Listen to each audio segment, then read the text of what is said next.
So Josh Kelly outclasses, outpoints, and in reality beats up Troy Williamson over 12 rounds to secure a unanimous decision and, of course, capture the British light middleweight title. Let's have a talk about this fight. This was one of the most one-sided fights I've seen in a while. The judges' scorecards, just to tell you them: 118 to 110, 119 to 109, and 119 to 111. Yeah, that, is hard to argue with. Personally, I think if you give Troy Williamson 2 rounds, that's actually been very generous. I only gave him 1, and I consider that to be kind of sketchy. One of the early rounds was just so scrappy. There were only cuffing shots landed by both men. I think it might have been the 6th round or 7th round. Other than that, it was just all Josh Kelly. And for the record, in case you didn't see my pre-fight video, I picked Troy Williamson to win this fight. I figured that he'd just probably be losing on points, probably be down on the scorecards, but would just have enough grit and determination, physicality to take it to the later rounds. I predicted 10 or 11 he'd maybe be able to get a stoppage in similar fashion to how Avanesian stopped Josh Kelly. That wasn't the case. Josh Kelly was in full control throughout the entire fight, from the opening bell to the final bell, and he really didn't go through the gears. He didn't have to. From round 1, and myself and many people said this, the early rounds it's going to be some dangerous water potentially for Troy Williamson, because he is a little bit chinny. I remember saying this in the lead up to the Ted Cheeseman fight, which was over a year ago. I think it was over a year ago. It might have been even longer. Memory's failing me right now. But I picked Cheeseman to win that fight because I have this memory of Troy Williamson getting stopped in the amateurs, and I think it was by Anthony Fowler. I can never fully remember, but I always had this thing in my head that Troy Williamson's chinny. This guy's going to get stopped soon. And I feel like we saw a bit of that in this fight, because early, when Josh Kelly's at his sharpest and most dangerous, in the opening round, round 1, it looked like it was going to be an early blowout. It looked like Josh Kelly was just going to come in, seek and destroy, get Williamson out, and walk home with the British title after less than 3 minutes work. Because he just lit Williamson up like a Christmas tree. He was pretty much had every counter in the book to Williamson's jab.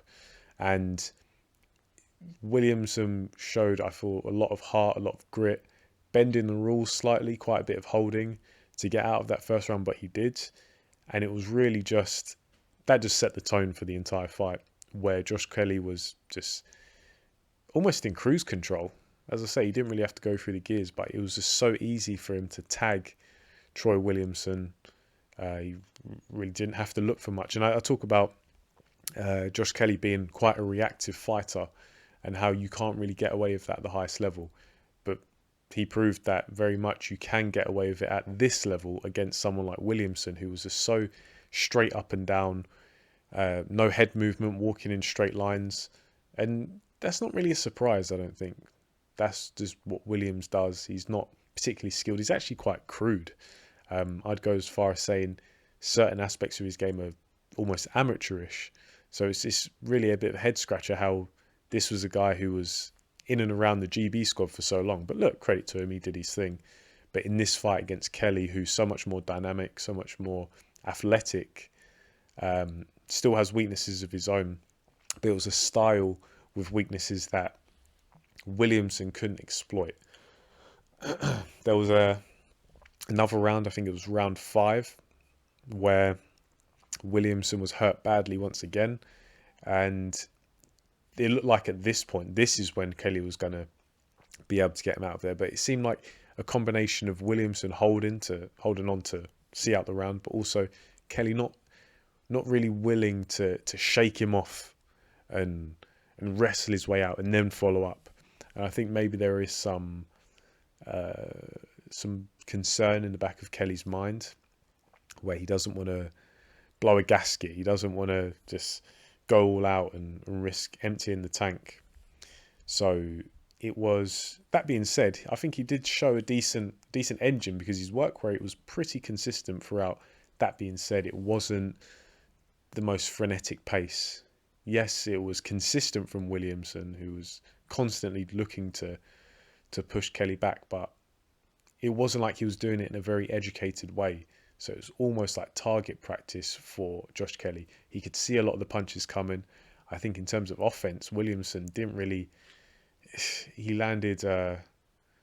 you could probably count the number of clean scoring punches that Williamson landed on Kelly on two hands and probably have fingers to spare. So it really wasn't much. Whereas Josh Kelly, by the end of the fight, I'd lost count of how many times he'd hit Williamson with check left hooks, uppercuts, just pretty much every shot in the book almost. And to Williamson's credit, there were those 2 rounds, round 1 and round 5, where he looked like he could have been out of there, could have got taken out. But he showed a lot of heart, a lot of determination, because he'd been hurt in those rounds, but also he was just struggling. He couldn't land anything. When you can't land anything on the guy, it can be quite draining, because you just think, I don't know what else I can do. Unless I start fouling him, that's not an option.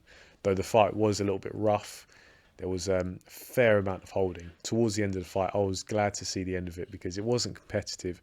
There's a lot of holding, a lot of falling in. And I think both men were kind of guilty of that. Troy Williams was clinching quite a bit, but at the same time, Josh Kelly was leading with the shoulder a lot, kind of plunging his left shoulder into the sternum of Troy Williamson. That was causing him to tie up quite a bit. So yeah, it wasn't the greatest fight.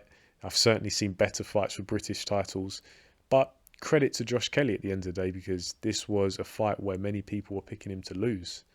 And not only did he not lose, he won this fight, but he won it big. It doesn't really get any more convincing than this, other than stopping Troy Williamson in the first round, which he almost did.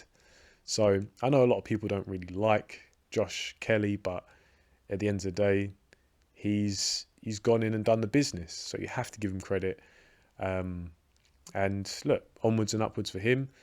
I'm sure Williamson is going to be able to come back from this. I don't think this was the most damaging loss, although he did take a fair bit of punishment in those first and fifth round in particular.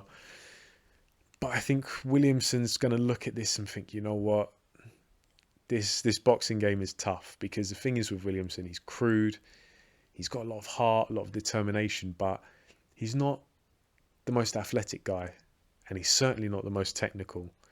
So is he just going to concede that, okay, maybe I'm just a British level guy, carry on fighting at British level until maybe I get a shot at the European? I don't know, but I think he's going to be looking at this, and it's going to be a sore loss. I think it's definitely going to be a sore loss. Whereas Josh Kelly, this is like the first step in his rehabilitation to getting some confidence back, silencing a few naysayers who said that he was done after the Avanesian loss. And look, I think it's fair to say that the Avanesian and Williamson are on different levels, but it's a step in the right direction for Josh Kelly, getting some momentum back against a notable opponent. And sometimes it's not necessarily learning anything new from a technique perspective, but sometimes it's just going into a situation where you're the underdog, or you're seen by many as the underdog, but you go in and you win in dominant fashion, just based on how people were viewing the fight going into it, and in the way you pull off the victory. That's enough to grow your confidence and give you a big boost. So I think Josh Kelly, he's going to be mighty chuffed with himself, I think, and it'll be interesting to see what his next move is. But yeah, so that's my take on this one. Not the greatest fight, very one-sided, but the right man won. If you have it 12-0 in favour of Josh Kelly, I think that's probably the most common verdict. 11-1, that's what I had it, but as I say, I was very generous, giving that round to Troy Williamson. But anyway, leave your thoughts in the comment section below, and I'll get back to you. But for now, thanks for listening, and I'll catch you on the next video.